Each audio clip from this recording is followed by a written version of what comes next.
भगवान कन्हैया ने कहा कि मैं शांति दूत बन के जा रहा हूं, अगर लड़ाई रुक जाए तो अच्छी है, अब ही न होए। तो उस समय पांचाली बोली क्या भगवान कृष्ण के सामने, बाद न कूका भूल गए हो, अरे जाद न सभा दुरी अति भारी, दुर्योधन ने हुक्म दयो, आँखन खिंच गई तनते साड़ी,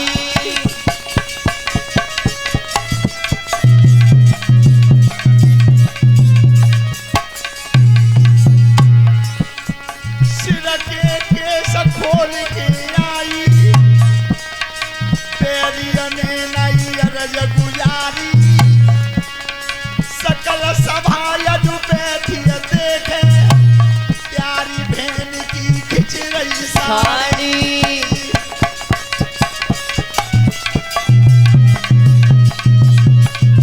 क्या कर रहे हो? पन्नी के मेहमान देखो, बादल को याद करो। अरे जिस दिन पूरा समाज बैठा था, गंगा पुत्र भीष्म द्रोणाचार्य विदुर जैसे जब वृद्ध पुरुष भी उस सभा में बैठे थे, और दुशासन ने मुझे खींच के खड़ा किया था समाज में, और दुर्योधन ने ये कहा था कि इसे नग्न करके मेरी जंघा पर बैठा दे।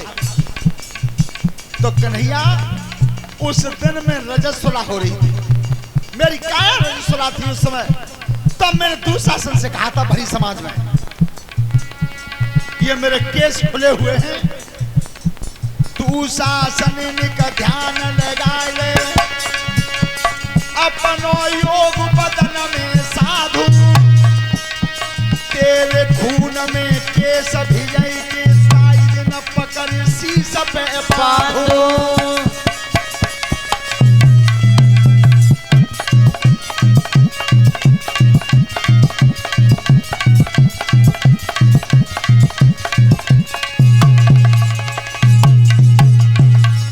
तो कन्हैया जब बात को याद करो कि मैंने भरे समाज में ये कह दे दिया था कि तू शासन वजह केस में 22 दिन बांधूंगी, 4 दिन तेरे खून में धो दूंगी।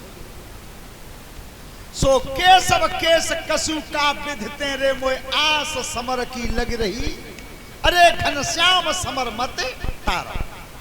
तुम जा रहे हो लड़ाई रोकवे, और मैं जाई आस में बैठी हूँ का दिन बजे, ता दिन जा दुशासन के खून में जो केस भेजा को तब बांधू।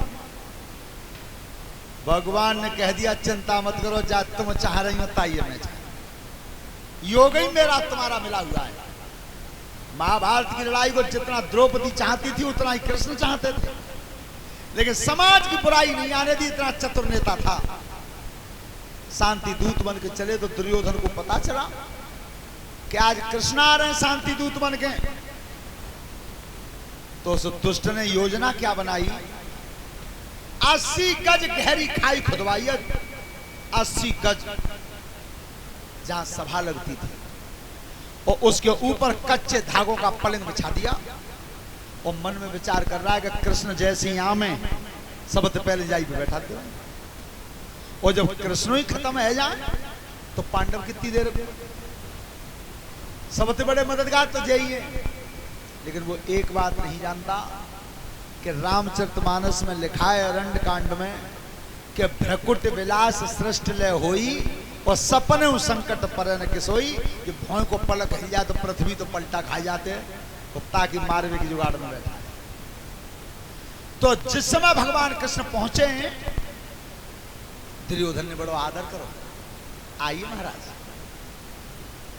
कन्हैया ने चारों तरफ नजर भर के देखा समाज को, आसन पड़े हुए थे, सब वीर बलवान गंगा पुत्र भीष्म द्रोणाचार्य विदुर सब बैठे हुए थे। एक आसन ऊंचा पड़ा हुआ था अलग। तो दुर्योधन ने की कन्हैया देखा, तुम महाराज यहां आ जाओ। कन्हैया ने की दुर्योधन तुम राजगद्दी के मालिक बनने वाले हो, और तुम इतना ना जानता कि जे पितामह भीष्म जैसे ब्रह्मचारी, अरे द्रोणाचार्य जैसे आचार्य, और कृपाचार्य जैसे महाविद्वान, और विदुर जैसे संत, ये तो तुमने नीचे आसन पे बैठा रहे हो, मुझे बैठा रहे हो ऊंचे पे। ऐसा नहीं होगा, वहीं बैठूंगा यहाँ जे सब बैठे। भगवान वहीं बीच में आसन ग्रहण कर लिया, पितामह भीष्म के बराबर। दुर्योधन ने की तो मामलों बिगड़ गए। अपने भवन में सूचना करवाई कि 56 प्रकार के भोजन बना दो, सब जहर के हों। जहर का भोजन बन गया कृष्ण। जाकी कृपा दृष्टि थी, जहर भी अमृत बन जाता हो। प्रवेश नगर की जय सब काजा, हृदय राख कौशलपुर राजा। करल सुधार पुकरण मिताई और गौपद सिंधु हनल सितलाई, ये सुंदर कांड में लिखा है। भगवान कन्हैया ने की, दुर्योधन तुम्हें पता है आसन ऊंचा ग्रहण करूंगा नहीं, तो फिर महाराज चलो भोजन कर लो। कन्हैया ने कि तुम जानते हो दूसरे के घर पर भोजन कब किया जाता है? बिना कारण ना, और बिना वजह ही परीक्षित महाराज देखा डोलो के बच्चों को सवेरे और कहीं थारी मिंजा पसी ना। भगवान कह रहे हैं दूसरे के घर पर भोजन तब खाना चाहिए या तो खिलाने वाले के हृदय में प्यार हो और या फिर नौता आया हो। तो दुर्योधन नो तो तुमने भेजो ना, प्यार तुम बोते मानता ना, खुली बात कह दी। तो आज का भोजन में खाऊंगा तो विदुर चाचा के आगे, जो विदुर महात्मा मुरिया करी।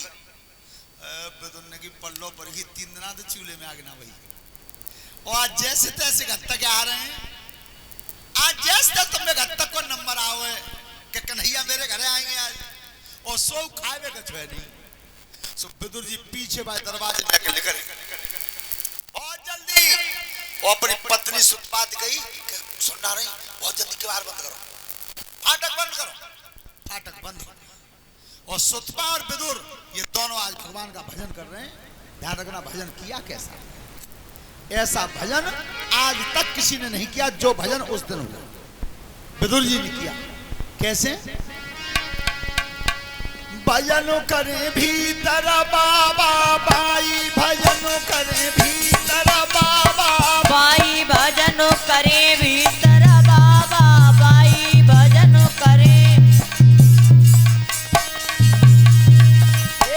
भजन करे भीतर बाबा बाई, भजन करे भीतर बाई, भजन करे भीतर बाबा बाई, भजन करे। अरे आसन डारी ला होए आंगन में, गुरुदेव अरे आंगन में माला हाथ उठाई, भजन करे भीतर बाबा बाई, भजन करे। अरे आसन उतारी लो आंगन में, अरे आंगन में माला हाथ उठाई, भजन करे भीतर बाबा बाई, भजन करे। आज दोनों ने आसन बिछा लिया है और माला हाथ में लग रही है, भजन कर का रहे हैं। देखो ऐसा भजन परीक्षित जी किया किसी ने नहीं, और क्यों नहीं किया, और ना आज कोई करता है। विदुर जी और उनकी घरवाली दोनों भजन कर रहे हैं, और भजन करते में कई का रहे हैं। अरे दोनों बैठे आस लगा में, आस लगा में आवे नहीं अधुलाई, भजन करे भीतर बाबा बाई, भजन करे।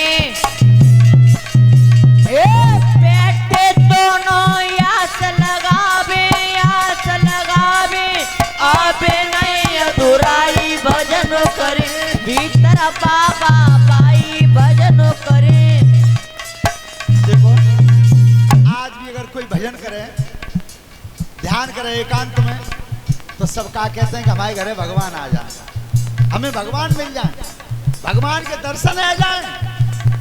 लेकिन वे दोनों का कह रहे हैं बादल कि हे भगवान आज हमारे घरे भगवान ना नहीं आवे, जब तक काऊ ने ना कही कि मेरे घरे भगवान ना आवे। लेकिन आज विदुर जी कह रहे हैं कि हमारे घरे भगवान नहीं, बस यही भजन कर रहे थे तब तक। अरे जिया तो हुनकी लगी रही रटना, लगाई रहे रटना, कुंती आई बजाई, भजन करे बाबा बाई, भजन करे।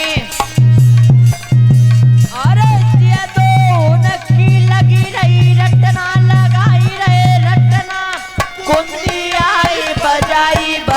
करे, भीतर बाबा बाई भजन करे।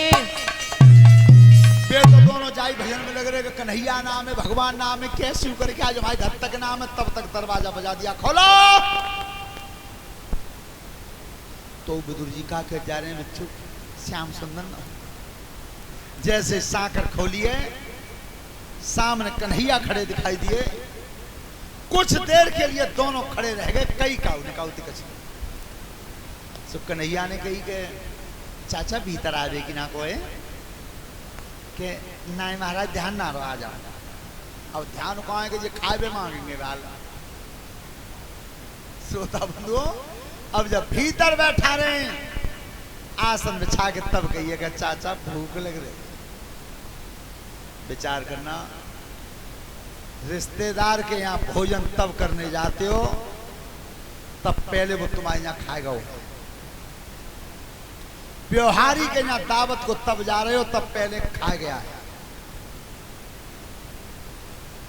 ध्यान रखना। लेकिन सबसे बड़ी सेवा अगर होती है कोई दुनिया में तो वो होती है अतिथि की, जिससे तुम्हारा कोई रिश्ता ही नहीं है।